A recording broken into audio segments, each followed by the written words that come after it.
Hello everyone and welcome to another video. We are now discussing the interactions between companion build and monk. Because this is one of the main interactions, I will now go for a short demonstration. I will remove our typical artifact so we don't get any false results. So, we have a companion attack, blah blah blah, and now you are like hitting this thing, like boop. We are hitting this thing. I hope we did. Yeah, we did. So we hit it with our Berserker mode for 8.4 million. Yay! Cool. Um, but this isn't overwhelming at all. But why is everyone saying that Monk has a great interaction with companion attacks? First of all, we start with the skills. The skills have, for example, the A9. If you're dashing every 7 seconds, you get a companion charge, which means you can pre-stack companion charges, which is great already. Next thing is you could use a divine weapon called Con. Con gives you the ability to use your ultimate more often, which is cool already, but in the case of companion called belt, you can use your wind stance attacks to give you 2 companion charges whenever you are using a finishing attack, which is enraged harpy, with wind stance on, and con of course.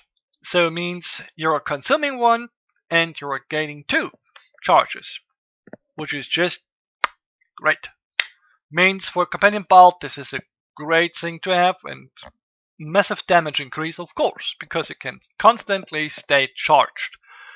So now that we have that interaction, you will say, okay, we have nearly unlimited charges and we can reset charges, we do more damage, this is already great, but there is even more going for the monk, and that is this passive.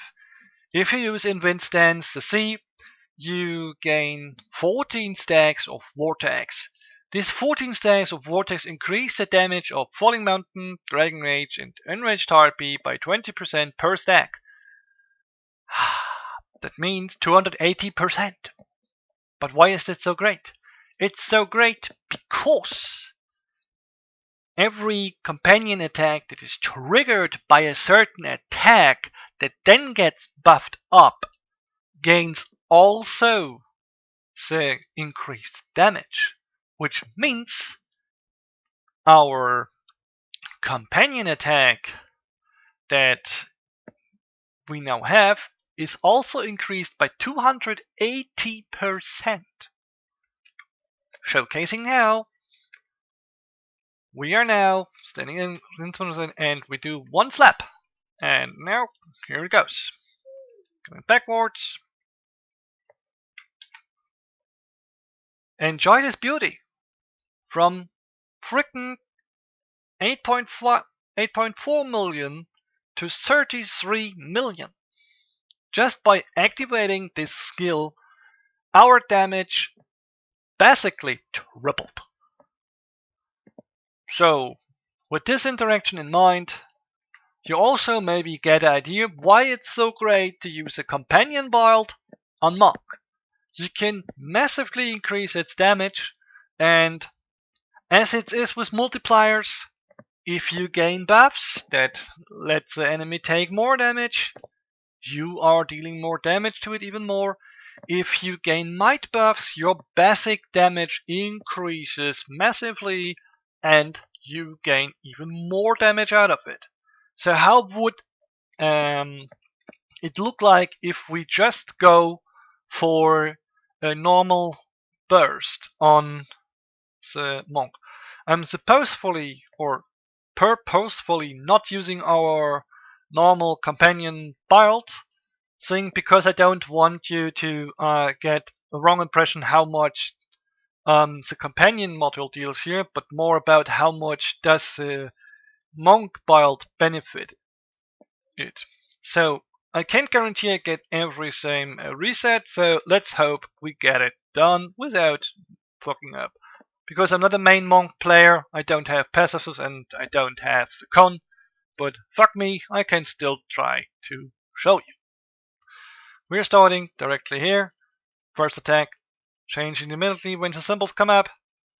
And now we are running out of companion attacks, which is shitty. Leaves us with only, I think, 2 charges.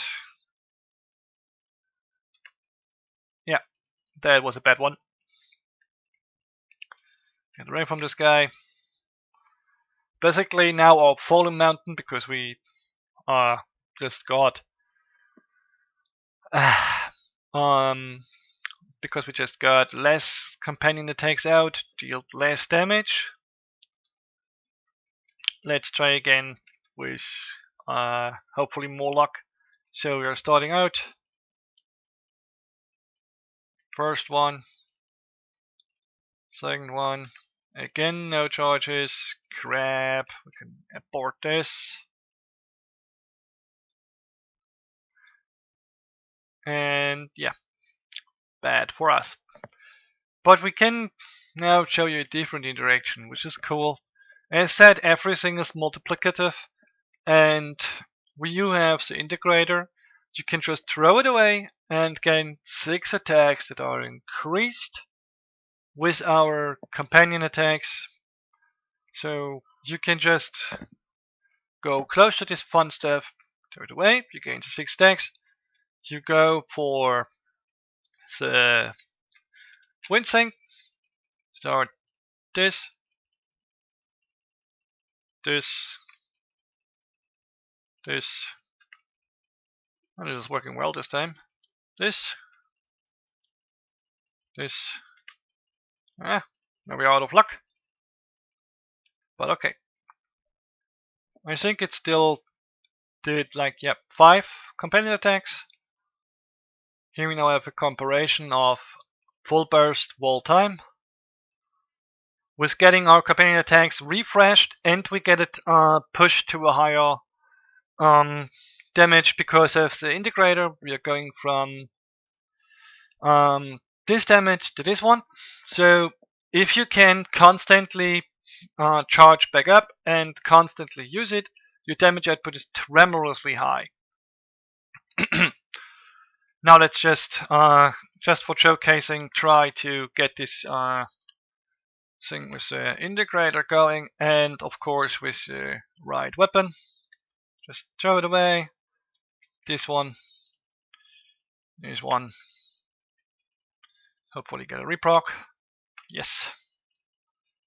And yes, reproc. No reproc this time.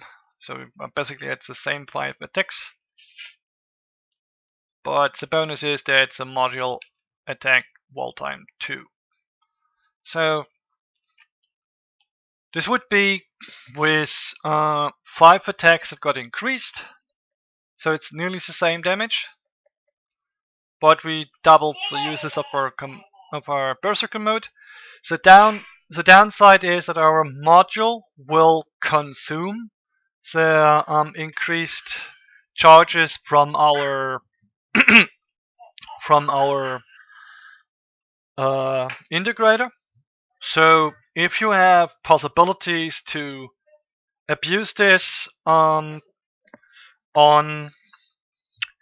the monk with the con, for example, I would not go for overload module, but would either go for the black flame, which gives you just longer duration on the might buffs, which come really in handy to use integrator in between for more damage, to gain more damage for companions that you use in between to recharge. Like said, if you go for the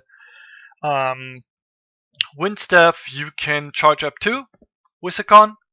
Means you can always have in between also using strong berserker burst stuff. But without con, this is still the best option in my eyes. So, I think it could give you a basic idea. I hope you enjoyed the video, and stay ready to see more interactions between between the classes and companion module.